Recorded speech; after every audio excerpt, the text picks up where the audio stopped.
Hi, everyone, and it's great to have you with us for a brand new edition of the MSG 150 at Home presented by Chase.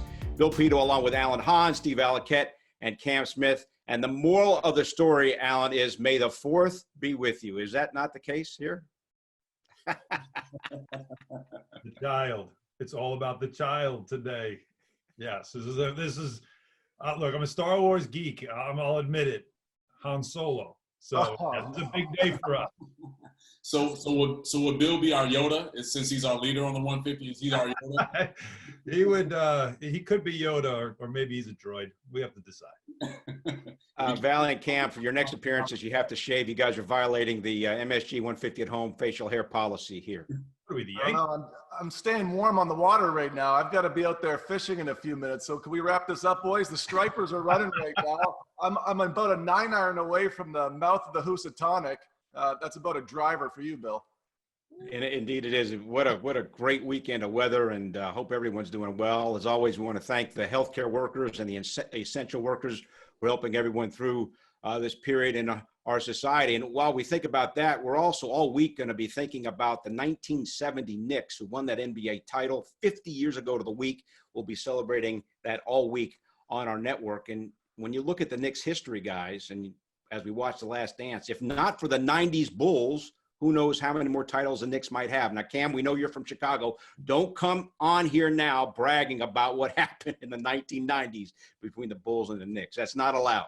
You know what? I'm not even going to brag, but I'll tell you this, though. The Knicks were my biggest fear during that decade of the Bulls' runs, because they were the team that, and Phil said this in the documentary, that they matched the same physicality that the Bad Boy Pistons had, and defensively they were on par with the Bad Boy Pistons and how they played the Bulls. So the Knicks actually struck fear in my heart, and one of the most frightening things was hearing that Garden organ playing as the ball crossed half court and that defense chant coming out, because you knew that New York City, not just people inside the Garden, New York City was there making sure that Chicago felt the presence. So, I mean, we were able to get past the Knicks, but still, nobody struck fear in the hearts of Bulls fans than the New York Knicks and Patrick Ewing, and just hearing the roar of that crowd. And, of course, they had to play the Starks dunk, and it just brought back a lot of painful memories.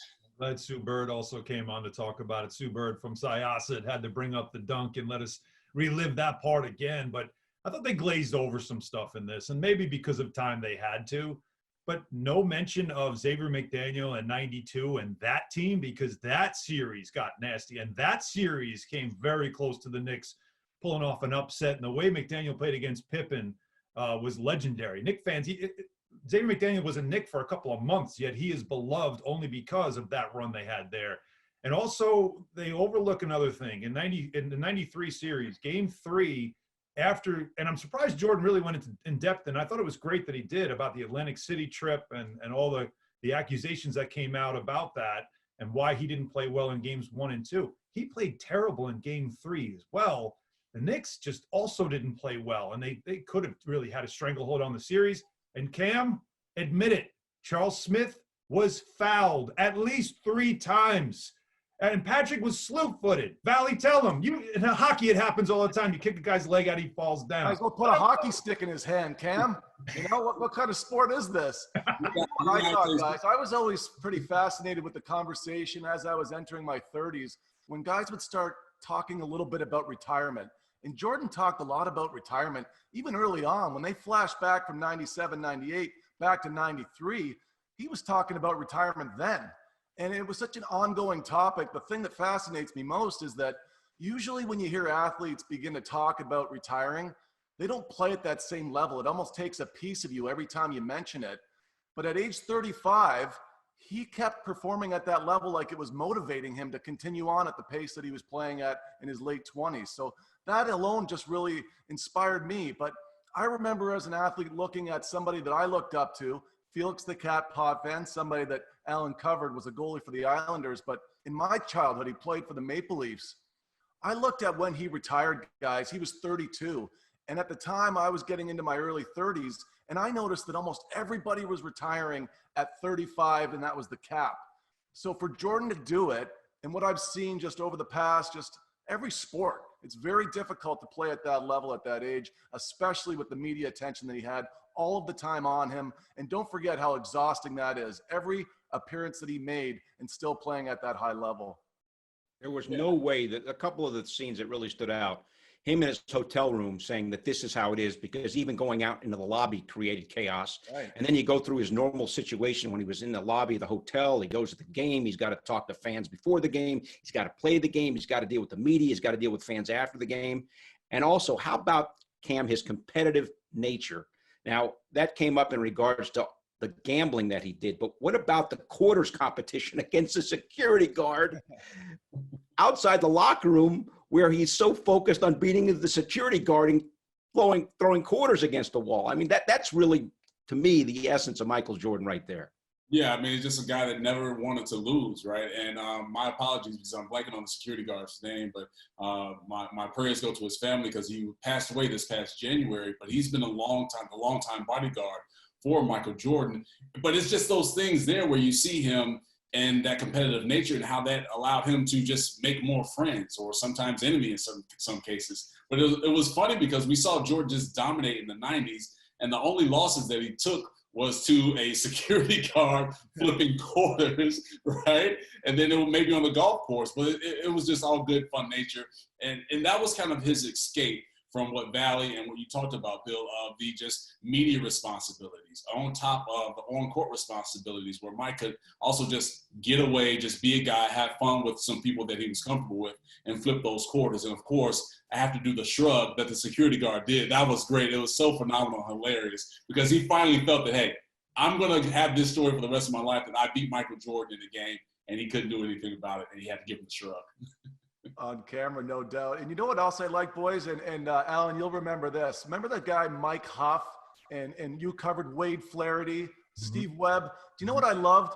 Bringing beer to the back of the bus to those guys, right? And I like the scene where Scottie Pippen has a Miller Lite, he's taking a drink, and he doesn't want it on camera. And Mike says, what are you talking about? 10 years ago, I used to be bumming a cigarette off the coach. But that's the era it was. I remember the beginning of my era, I turned pro in the late 90s. So I witnessed the tail end of that too. And I'm always fascinated by that conversation because, again, Scottie Pippen says, I've been waiting for this since the third quarter, right? As he takes a sip. And I can remember guys in the locker room before we go out for the third period when we have a lead, boys, the beer's going to be a lot colder after a win. And everybody goes out there and contributes. There's something to look forward to. And it's that camaraderie. It was great to get a glimpse of. I'm glad you brought that up because I tell this story all the time with a lot of people. You realize the difference in athletes today and the way we even picture the athletes today compared to the past. And I remember hearing stories, and this goes from, again, the beginnings of my career as a sports writer, which was in the NHL, talking with the old timers. I used to love sitting in the press box and talking to old timers. And I heard one story about how, I won't say, I didn't say the goalie, it was a Boston Bruins goalie during their era, where he said the way they would cool down. Yeah, Jerry Cheevers, exactly. He would run through a six-pack in a game. Like, basically, between periods, intermission, he's just sitting back, relaxed. And it's like he would stay calm and just have a beer. That's what they would do. A couple of guys would have a couple of cigarettes. That's just how it was. Vlade Divac was smoking cigarettes at halftime of a playoff game in the NBA. It's a completely different world we live in today. But it's just hilarious that Jordan would tell that story to show you. He's like, think about how different things are today. Think about it. Like this, I came in and guys were asking the coach for a cigarette. He didn't do that. But that was the life then. And I'm glad this newer generation can see that sports used to be a lot different than it is today. Well, not even just with the beers, guys, and I'm a guy that loves a fine cigar, but think about the amount of times we saw Michael with a cigar in his hand on the way to the game, on his off days. It's like, wait a minute, you're a world-class athlete and the best in the NBA and the best in the world, and you're sitting smoking cigars, and to be able to turn that on the court, I wouldn't be able to breathe running up and down the court. And he's doing that playing 40-plus minutes and dropping 50-plus points on people. Just inhuman. Things have changed in regards to physical fitness, that is for sure. Just getting started here on the MSG 150 at home, presented by Chase. Up next, Devils Executive VP and Interim General Manager Tom Fitzgerald is going to join us to talk about the uncertainty in the NHL and what the offseason might look like for the Devils. That's when we come back after this.